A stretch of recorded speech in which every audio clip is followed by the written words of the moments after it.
My name is Gwen Olson, and I am the author of Confessions of an RX Drug Pusher. I'm a 15-year veteran of the pharmaceutical industry, and I left in the year 2000. And what I would like to do today is I would like to dispel the myth that the pharmaceutical industry is in the business of health and healing. Because in fact, what the pharmaceutical industry is in the business of doing is disease maintenance and symptoms management. They are not in the business to cure cancer, to cure Alzheimer's, to cure heart disease, because if they were, they would be in the business of putting themselves out of business, and that in fact doesn't make sense.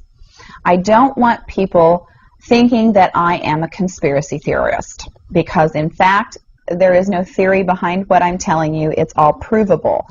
And what I'm saying is provable is that the pharmaceutical industry doesn't want to cure people. You need to understand, specifically when we're talking about psychiatric drugs in particular, that these are drugs that encourage people to remain customers of the pharmaceutical industry. In fact, you will be told if you're given a drug such as an anxiolytic or an antidepressant or an antipsychotic drug that you may be on the drug for the rest of your life.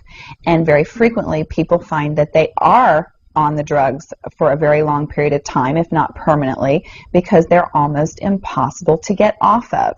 Some of them can have very serious withdrawal symptoms, and most of them can have extremely serious withdrawal symptoms if they're stopped cold turkey, but some people even experience withdrawal symptoms when they try to titrate or they try to eliminate the drug little by little, day after day.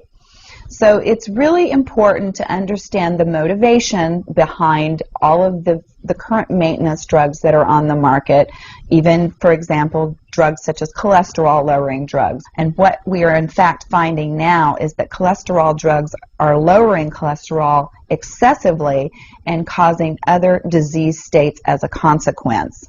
So you need to be careful about trying to take drugs in order to remain healthy, because you're never going to have anyone come to you and tell you that the drugs are always tried against a placebo in clinical trials. What a placebo is a sugar pill.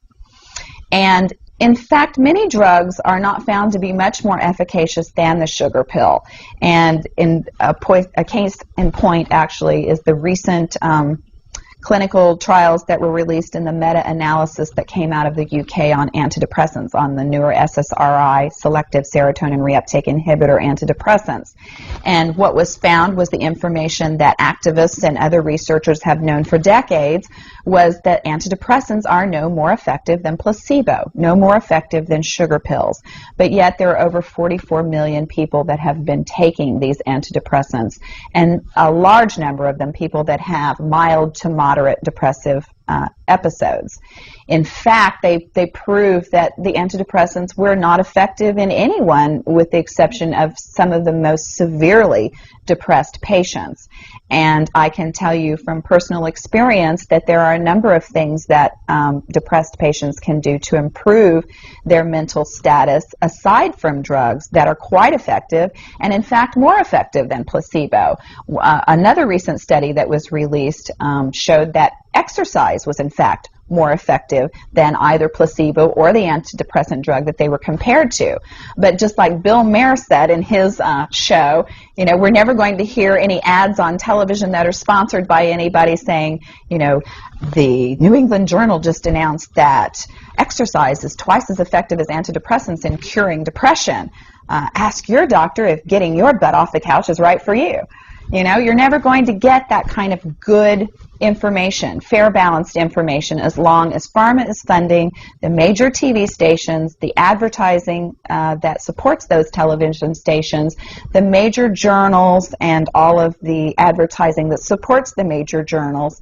You just have to be commonsensical people and understand that the pharmaceutical industry makes 5 to 6 times the amount of money as any of the other Fortune 500 companies in the United States of America. They are not going to easily or readily give up that income. And we are, in fact, considered a human commodity. Our loved ones, our children, our elderly are considered cash cows that are preyed upon by pharmaceutical reps such as myself, who are encouraged to go in and build market shares without thinking about the consequences to patients, without knowing the misinformation that they are distributing, without being aware that the clinical data has been contrived, or that the patient populations have been cherry-picked, or that the side effects have been minimized and reported in such a manner that it doesn't present the information correctly. I spent 15 years in this industry. I was one of the best, but I'm here to tell you that the industry has run amok, that we are at a severe crossroads in this nation, and that we have got to take our power back, and we have got to start making the pharmaceutical industry accountable for their actions and for the defective products that they're putting on the market. It won't be long before every American is affected by this disaster, and we need to be aware of what the differences are between diseases, between disorders, and between syndromes. Because if it doesn't have to be scientifically proven, if there are no tests, if there are no blood tests, CAT scans, urine tests, MRIs, if there is nothing to document that you have a disease, then you in fact do not have a disease, you have a disorder. And it has been given and has been diagnosed pretentiously.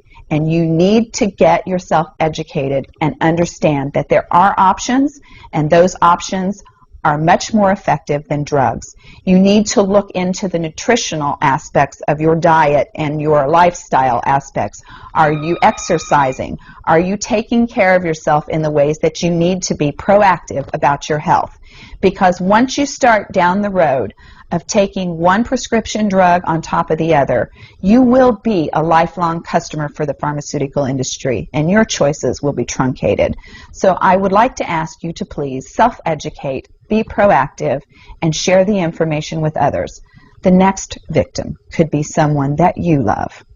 Thank you.